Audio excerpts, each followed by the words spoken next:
안녕하세요. 매일매일 습관처럼 매일헌법 정인호입니다. 자, 오늘도 문제를 보셔야죠. 토요일입니다. 4월 19일 통치구조 문제요. 5급 공채 문제고요. 헌법재판소. 자, 두루두루 걸쳐서 나온 문제다 보니까 어느 특정 분야만, 그래서 헌법재판소 분야라고 볼 수는 있지만, 뭐 이게 위헌법률 심판만 또는 헌법소원만 이렇게 나오진 않았어요. 뭐 그렇다 해서 헌법재판소 구체적인 절차, 이것도 아닌 거. 그래서 어떻게 보면 종합적인 문제라고 보시면 될 것 같아요.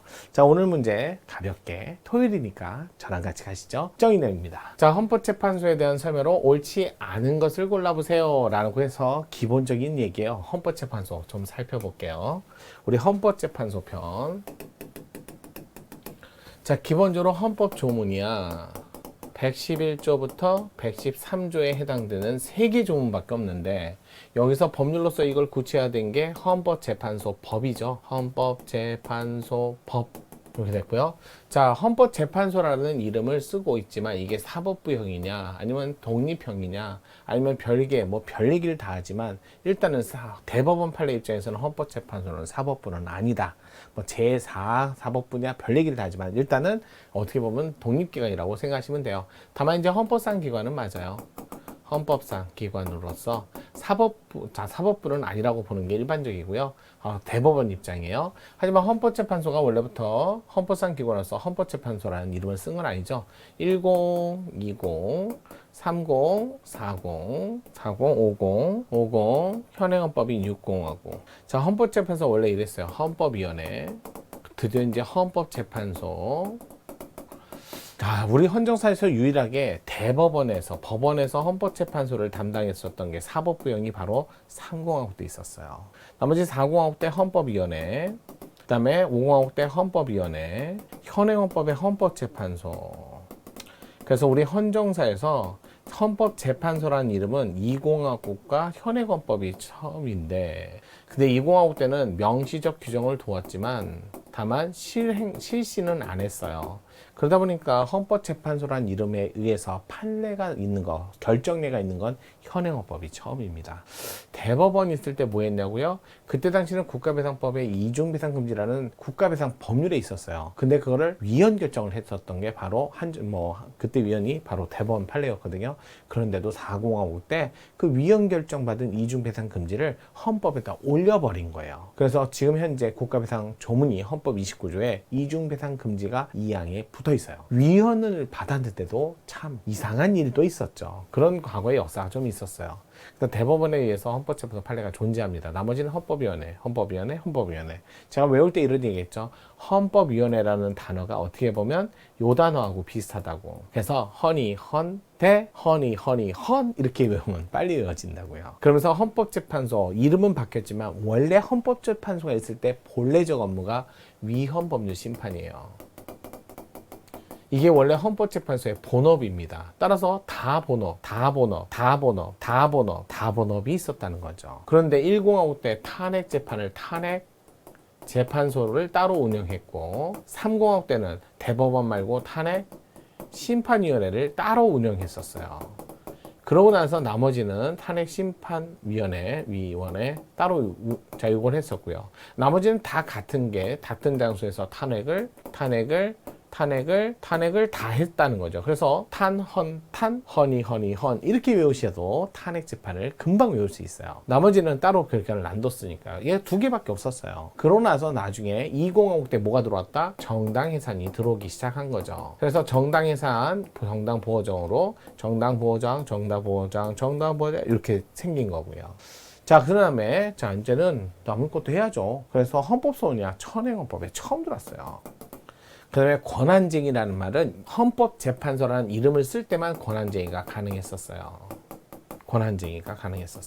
이렇게 보시면 돼요. 다른 데서는 권한쟁의를 하지 않았습니다. 자, 이러면 헌법재판소가 본래 업인 위헌법률 심판. 자, 그 다음에 탄핵재판. 그 다음에 정당해산. 보세요. 위헌법률, 탄핵, 정당해산, 헌법소원, 권한쟁의 모두 5가지가 헌법재판소 3으로서 여기 111조 1항에 5가지가 1호, 2호, 3호, 4호, 5호가 써 있는 거예요.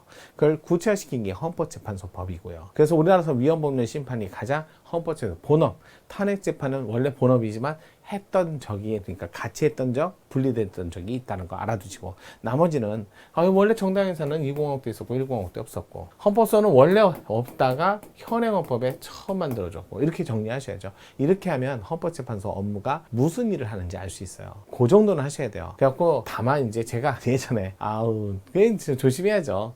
일단은 정당에서는 정부가 제안을 하고요. 그다음에 탄핵재판은 국회가 제안을 하고요. 법제사법위원회 위원장, 정청래 아저씨 아시죠? 요즘에 그분 많이 활동하시잖아요. 그러니까 요걸 제가 잘못 이야기한 적도 있더라고요. 죄송합니다. 정확하게 정정할게요. 정당에서는 정부가, 권한쟁의는 권한 침해를 받은 헌법상 국가기관만, 또 탄핵은 국회가, 이런 식으로 가야죠. 위헌법률 심판은 법원이. 헌법소는 두 가지죠. 권리구제형 헌법소는 68조이랑 헌재법. 또 위헌법률 심판을 법원에서 제청을 안 해줬을 때, 제청 신청했다가 기각이나 각하를 받으면 30일 내 바로 헌법재판소 돌릴 수 있는 68조이랑 2항의 법률 헌법소원, 이렇게 보시면 돼요.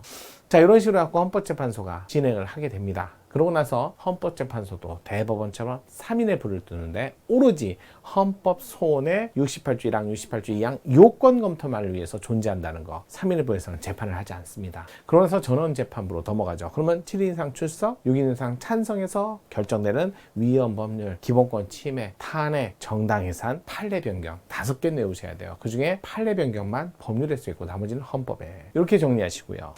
정리할 때 잘 정리하셔야 돼요. 그러고 나서 나머지는 조금씩 보면서 보는 거죠. 본안에 들어가서 솔직히 말해서 심리와 변론 절차도 진행하잖아요. 일단은 일반적으로 판정권, 구두심리, 위헌법률, 헌법소원, 서면심리, 그렇게 보셔야죠. 나머지 요건은 좀 보셔야 돼요. 헌법소원의 요건, 68조 1항 청공기, 보건변기, 68조 2항 이거는 위헌법률 심판 요건하고 똑같은데, 다만 재판의 존재성은 제청 신청 시에만 요구한다. 어쩔 수 없어요. 많이 봐야 돼요. 여기 내용이 엄청나요. 헌법재판소 편은 무조건 2문제 아니면 3문제 반드시 나옵니다. 할 얘기가 너무 많은데 참 갈 길은 많고요. 이제 문제를 정리하면서 보도록 할게요. 헌법재판소장, 헌법재판소 재판관 333인 중에 뽑습니다. 다 대통령이 임명하도록 돼 있지만 일단은 333 임명 절차는 그냥 의뢰 절차라고 보시면 돼요. 헌법재판소 조직, 인사, 운영, 심판 절차, 그 밖에 헌법재판소 업무 관련된 법률 제정은 국회에서 해주거든요. 그럼 어떻게 해주세요? 라고 헌법재판소가 의견을 제출할 수 있다. 맞는 질문. 두 번째, 재판관에게 공정한 심판을 기대하기 어려운 사정이 있을 때 원래 재책 기피 회피가 공정한 재판을 위해서 마련한 제도. 그 중에 당사자가 기피 신청을 할 수 있고, 다만 소송이 시작되고 나서는 하지 말라고 해요. 어차피 시작됐으니까. 그래서 변론기를 출석해서 본안에 관한 진술을 했다는 소송이 시작됐다. 그럴 때는 기피 신청을 더 이상 못한다, 이렇게 얘기합니다. 법조문은 그대로예요. 그래서 정답은 2번이었습니다. 그러니까 소송이 시작된 다음에 하지 말라고, 시작 전에 신청하라고, 이런 얘기예요. 세 번째, 법원이 법률의 위헌 여부 심판을 헌법재판소 제청한 때는 당해 소송 사건의 재판은 재판소 위헌 여부의 결정이 있을 때까지 정지되지만, 그래 위헌법률 심판을 법원에서 지청하면 정지. 하지만 긴급한 사정이 있으면 종국 재판을 제외하고는 나머지 절차를 진행할 수 있다. 너무 시험 문제 많이 나왔던 조문. 41조죠. 헌재법. 4번. 헌법재판소는 제청된 법률 조항이 위헌 여부만을 결정하지만 법률의 조항 위헌 결정으로 인해서 해당 법률 전부를 시행할 수 없으면, 그럴 때는 어떻게 한다? 토지 초과 이득세법. 그럴 때 하나의 조문을 지웠더니 나머지 조문이 그 조문을 위해서만 존재하기 때문에 걔가 사라지면 나머지가 의미 없는 거야. 전부를 위헌 결정할 수 있다. 맞는 질문. 토지 초과 이득세법 사건. 이렇게 하고, 또는 택지 소유 상한에 관한 법, 이런 것들은 좀 보시는 게 좋을 것 같아요. 꽤 많습니다, 은근히. 따라서 정답이 2번이에요. 문제 정리 좀 하셔야겠죠. 새로운 판례라든지 최근 판례는 아니고요. 많이 있었던 지문들을 다시 재조합한 거 아닌가. 조문 문제이기도 하고요. 정리 잘 하셨죠? 내일도 저랑 같이 가는 거예요. 내일도 찾아뵙겠습니다. 매일 헌법 정인호입니다. 통치구조예요.